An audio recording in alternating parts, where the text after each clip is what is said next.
യേശുനാമത്തിന് മഹത്വമുണ്ടാകട്ടെ. ഈശോയിൽ സ്നേഹം നിറഞ്ഞ പ്രിയ സഹോദരി സഹോദരങ്ങളെ,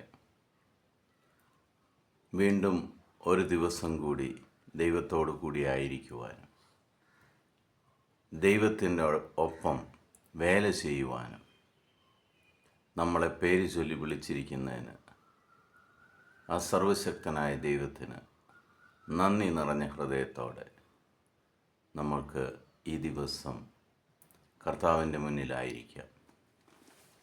ഇന്ന് നമ്മൾ ശ്രവിക്കുന്ന തിരുവചന ഭാഗം 118 സങ്കീർത്തനം 17 തിരുവചനം.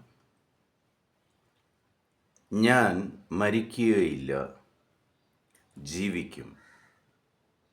ഞാൻ കർത്താവിൻ്റെ പ്രവൃത്തികൾ പ്രഘോഷിക്കും. സഹനത്തിലും രോഗങ്ങളിലും നിരാശയിൽപ്പെട്ട് സാമ്പത്തിക ബുദ്ധിമുട്ടുകളിൽ ഉഴലുന്ന, എങ്ങനെയെങ്കിലും ഈ ജീവിതം ഒന്ന് അവസാനിച്ചാൽ മതിയായിരുന്നു എന്ന് വിചാരിക്കുന്ന, പല പ്രശ്നങ്ങളുടെ മുന്നിലും തകർന്ന് ആത്മഹത്യ ചെയ്യണമെന്ന് ആഗ്രഹിച്ച പല വ്യക്തികൾക്കും വേണ്ടി കർത്താവ് ഈശോ മിശിഹ തരുന്ന വചനഭാഗമാണ് ഇന്ന് നമ്മൾ ശ്രവിച്ചത്. പ്രിയ സഹോദരി സഹോദരങ്ങളെ, നിന്റെ ജീവിതം മരിച്ച് നശിച്ചു പോകാനുള്ളതല്ല.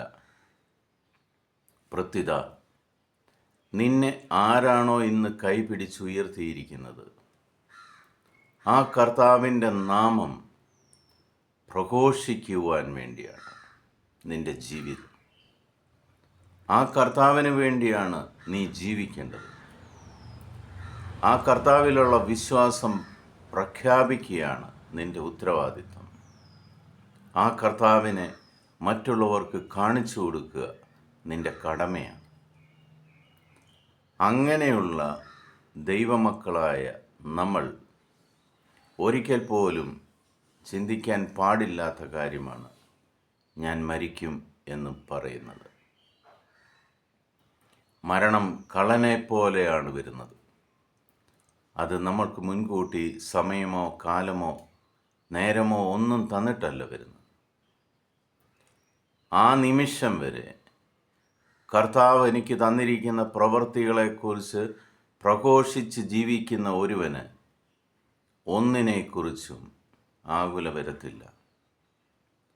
അവന് നല്ല ഉറപ്പുണ്ടാവും. അവനെ സംരക്ഷിക്കുന്നതും അവനെ വഴി നടത്തുന്നതും ഈ പ്രപഞ്ച സൃഷ്ടാവായ സർവശക്തനായ ദൈവമാണ്. ആ ദൈവം നിൻ്റെ കൂടെയുണ്ടെങ്കിൽ നീ എന്തിന് ഭയപ്പെടണം? ആ ദൈവത്തിൽ നീ വിശ്വാസം അർപ്പിക്കുന്നുണ്ടെങ്കിൽ നീ എന്തിന് നിരാശപ്പെടണം? നിന്റെ രോഗത്തെക്കുറിച്ചോ സാമ്പത്തിക ബുദ്ധിമുട്ടുകളെക്കുറിച്ചോ കുടുംബത്തിലെ പ്രശ്നങ്ങളെക്കുറിച്ചോ നമ്മുടെ വ്യക്തി ജീവിതത്തെക്കുറിച്ചോ കൂടുതൽ ആകുലപ്പെടുന്നതിന് പകരം ആ ദൈവത്തിൻ്റെ അടുത്തേക്ക് നമുക്ക് തിരിച്ചു ചെല്ലാം. ആ ദൈവത്തിൻ്റെ നാമം, ദൈവത്തിൻ്റെ പ്രവൃത്തികൾ, എൻ്റെ ജീവിതത്തിൽ എൻ്റെ ദൈവം ഇതുവരെ ചെയ്തിരിക്കുന്ന കാര്യങ്ങൾ മറ്റുള്ളവരോട് പങ്കുവയ്ക്കാം. ആ ദൈവത്തോടൊപ്പം ജീവിച്ച് ആ ദൈവത്തിന് വേണ്ടി നമുക്ക് മരിക്കാം. പിതാവായ ദൈവത്തിൻ്റെയും പുത്രനായ യേശു ക്രിസ്തുവിൻ്റെയും പരിശുദ്ധാത്മാവിൻ്റെയും കൃപയും അനുഗ്രഹവും സമൃദ്ധമായിട്ട് നിങ്ങളുടെ മേൽ ചൊരിയട്ടെ.